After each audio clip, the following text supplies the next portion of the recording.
Wir sitzen hier mit Marit Larsen, 4 Tage vor der Echo-Verleihung 2010. Marit ist mehrfach nominiert, zum Beispiel in der Kategorie Künstlerin, international Rock-Pop. Marit, you're nominated in a category and you're up against names like Beyoncé, Whitney Houston, Lady Gaga and Pink. Do you even feel at home between all of these names? I still have to laugh when I hear that. I think my name stands out so comically. But I mean, of course, it's a great honor to be nominated. The other category that I'm nominated in now is also with Lady Gaga. So, you know, I have absolutely no chance of winning, but I will be celebrating the nominations. So when you have time to think about Thursday night, what's going on in your head? Are you secretly rehearsing acceptance speeches already? You know, I'm generally a very positive person, but I don't think I'm going to win this, so I don't even have a speech prepared. But what I do know is that it's going to be a great celebration of the past 6 months that have been an adventure for me in my life, and I will be celebrating it with some people that I really love. So I think it's going to be a great night no matter what. Putting on a nice dress and getting to be part of the Echoes for the very first time in my life.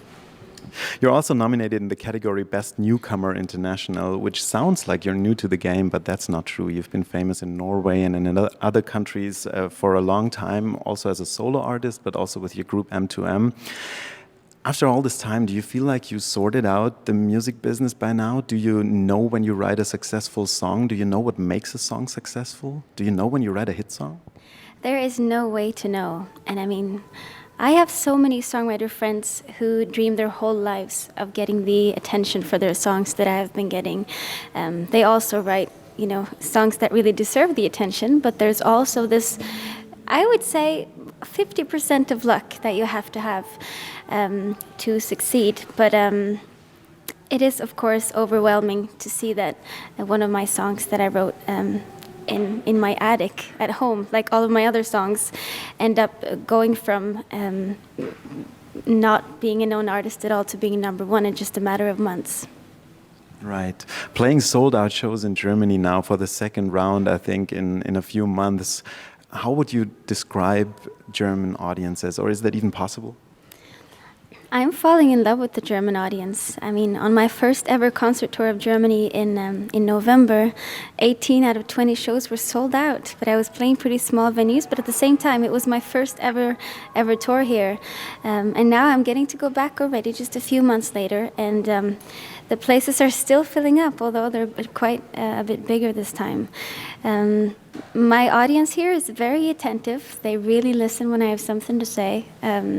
Listen when I play, and then are not afraid to show enthusiasm between the songs. So for me, it's just, I mean, every night we keep saying, this is the greatest show of this tour.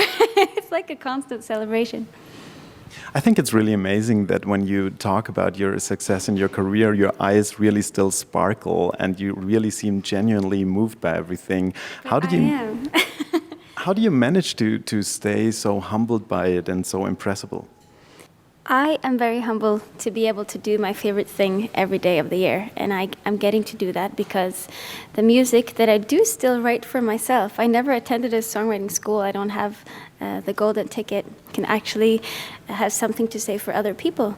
Can have something, have a special place in their lives. I think that's a powerful thing, and most people never get to experience it. It's nice you don't take it for granted.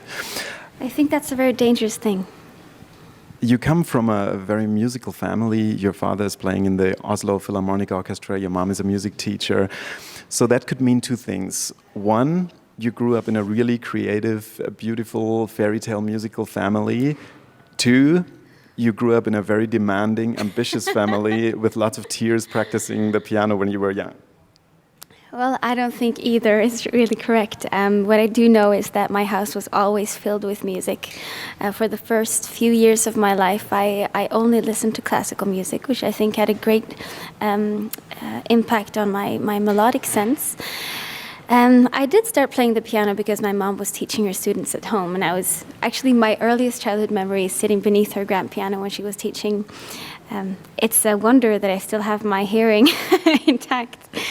But also, seeing my father come home from tour, standing in the arrivals hall at the airport, waiting for him, thinking that he'd been playing night after night for hundreds of people and wondering what that had been like.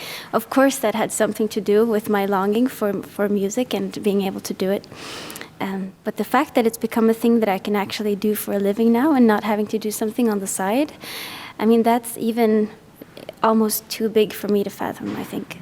Thanks so much for talking to us, and good luck on Thursday. Thank you.